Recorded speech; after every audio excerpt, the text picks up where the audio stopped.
So obviously, a global pandemic hasn't been the best for anyone. It's been challenging for everyone across the world. But I feel like God, especially in the lives of me and my friends, has used it to actually strengthen our relationships despite being apart physically.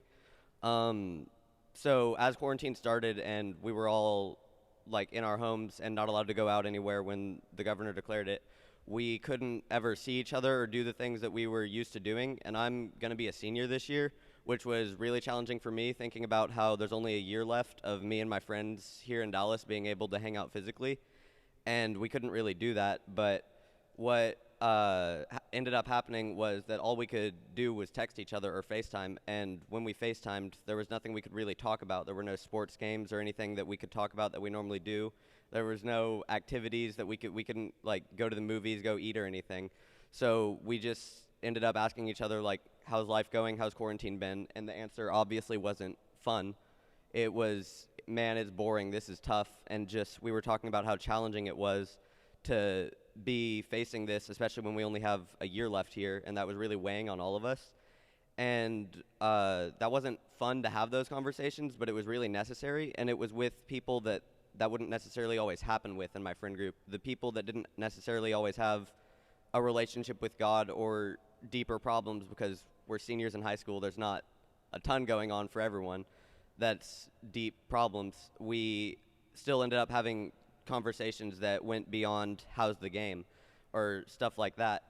And as I was asked to do this, I knew that I wanted to talk about how God's affected me and my friendships, relationships, but I didn't really know how to explain it until I was listening to Aaron's sermon this week, helping him record it on Thursday.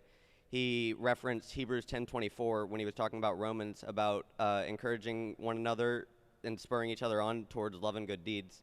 And he talked about how that could only happen when you have deep relationships. He talked about 5 levels of communication, and the first 3 levels are just like, how's the game, man? What do you think about the game? But then the next levels are, how do you feel about the game, and stuff like that, where it's conversations about how stuff makes you feel. And that can be easy.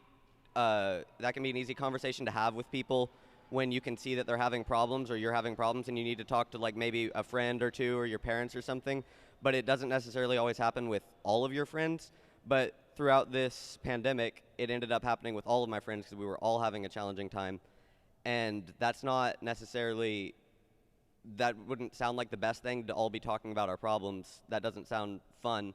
But God's really used it to make us closer, because in Aaron's sermon, he kind of explains how this 5th level of communication, where you're talking about, like, where you're truly forming bonds, talking about relational things, that's the only way to encourage one another in God, is when you're having deep conversations, not just conversations that you would have, like, doing activities or, like, how's the game.